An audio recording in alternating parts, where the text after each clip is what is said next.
सभी साथियों को, दोस्तों को इंजीनियर विष्णु कुमार अग्रवाल का नमस्कार। आज मैं बात कर रहा हूँ कि एजुकेशन सेक्टर बहुत इम्पोर्टेंट है। एजुकेशन सेक्टर शिक्षा का क्षेत्र, जिसके अंदर क्योंकि ये जो है एजुकेशन शिक्षा है जो कि आदमी और आदमी में डिफरेंस करती है, आदमी और जानवर में फर्क करती है। चाहे हेल्थ, स्वास्थ्य और शिक्षा, ये दो किसी भी कंट्री की तरक्की के लिए, डेवलपमेंट के लिए सबसे अहम सेक्टर है, सबसे अहम, मोस्ट इम्पॉर्टेंट। तो मैं बात कर रहा हूँ कि आज ही एक समाचार आया कि national assessment and accreditation council ने अपने जो 900 जो असेसर है उनको नौकरी खत्म कर दिया। और करने का वजह भ्रष्टाचार, करप्शन।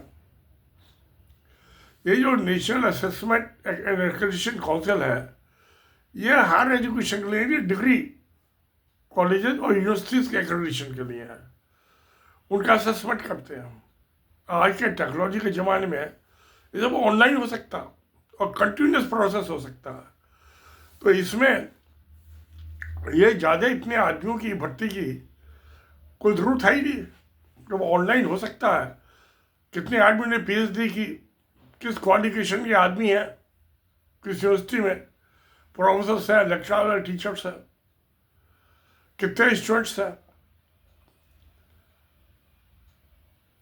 तो ये सब ऑनलाइन हो सकता है। मगर जब भ्रष्टाचार घुस जाए और जो रिव्यू करने वाले होते हैं, जो पीयर रिव्यू वाले, ये खुद ही भ्रष्ट है। क्योंकि वो जो पॉलिटिकली मोटिवेटेड आदमी है, RSS के आदमी, सारा एजुकेशन सेक्टर पर उनका कब्जा है। चेयरमैन क्या, तो चेयरमैन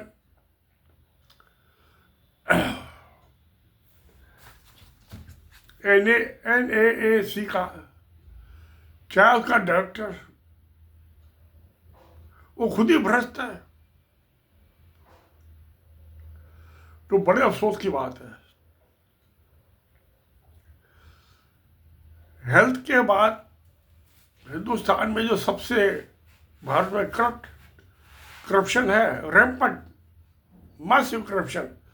नंबर 1 पे हेल्थ, नंबर 2 पे एजुकेशन। और ये दोनों ही बड़े अहम सेक्टर हैं। ये national accreditation assessment accreditation council तो डिग्री कॉलेज, हायर कॉलेज का करती है। और जो एजुकेशन होता है, जो कि सीनियर प्रिंसिपल के बाद जो है ये सेकेंडरी स्कूल होते हैं, सीनियर सेकेंडरी स्कूल, उनके जो प्रिंसिपल होते हैं उनको एजुकेशन ऑफिसर बना दिया था। तो जो प्राइवेट स्कूल होते हैं सेकेंडरी या सीनियर सेकेंडरी के, उनको सबको NOC, नो ऑब्जेक्शन सर्टिफिकेट लेना पड़ता है एजुकेशन ऑफिसर से। एक डिस्ट्रिक्ट में एक एजुकेशन ऑफिसर होता है,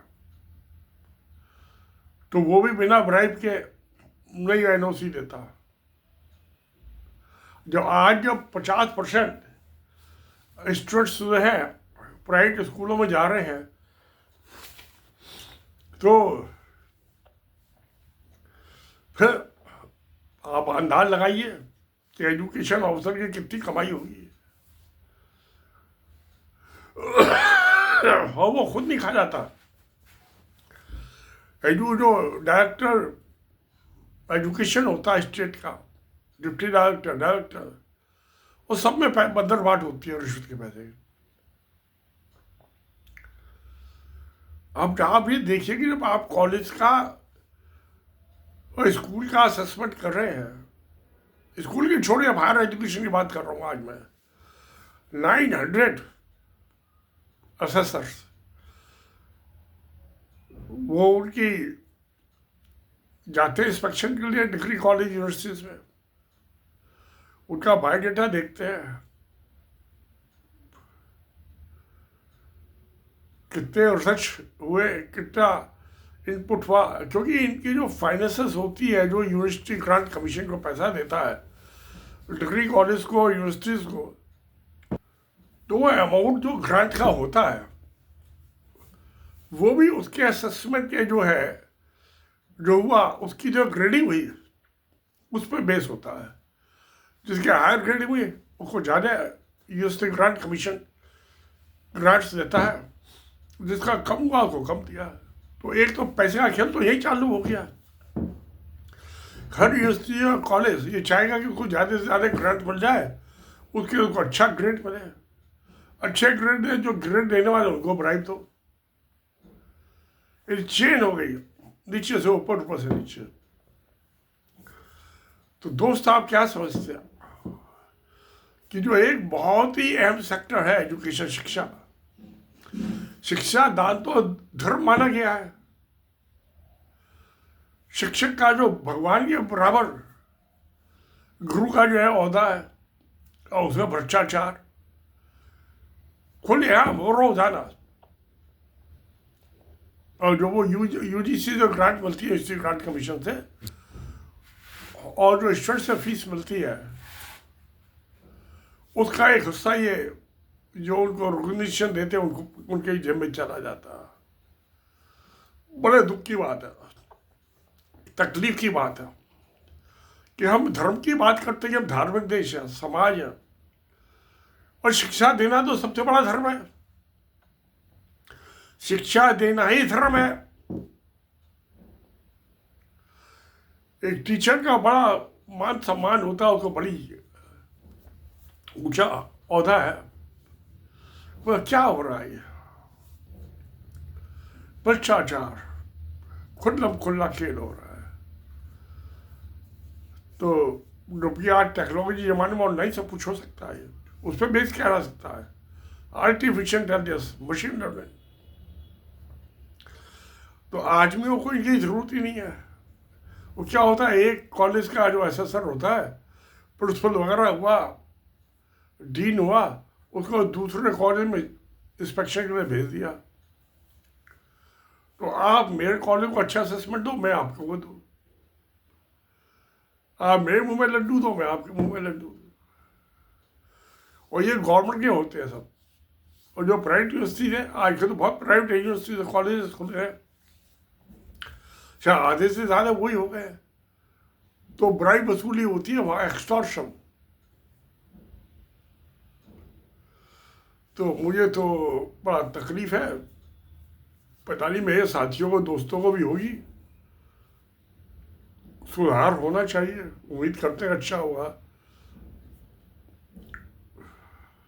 इनके अपार्टमेंट जो RSS है उसको किसी तरह से RSS से, राष्ट्रीय स्वयंसेवक से मुक्ति दिलाने की जरूरत है। उसके बिना नहीं हो सकता।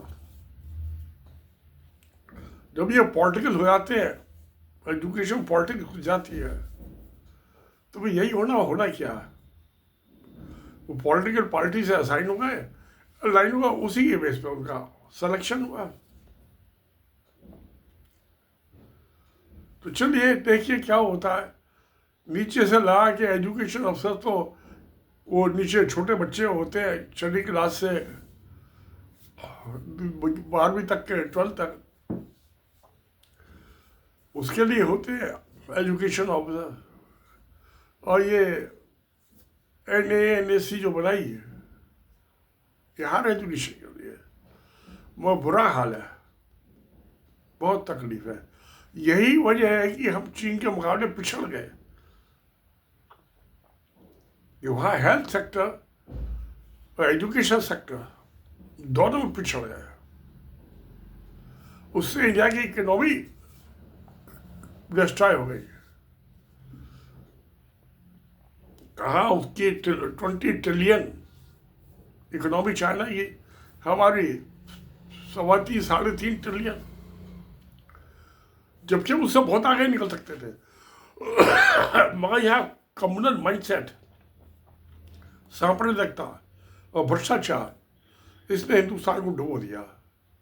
तो चलिए अब क्या क्या सकता है, देखते हैं, उम्मीद करते हैं कि भविष्य कुछ अच्छा होगा, बच्चों का कल्याण होगा। शिक्षा में सुधार होगा। तो नमस्कार, धन्यवाद, सत्यमेव जयते।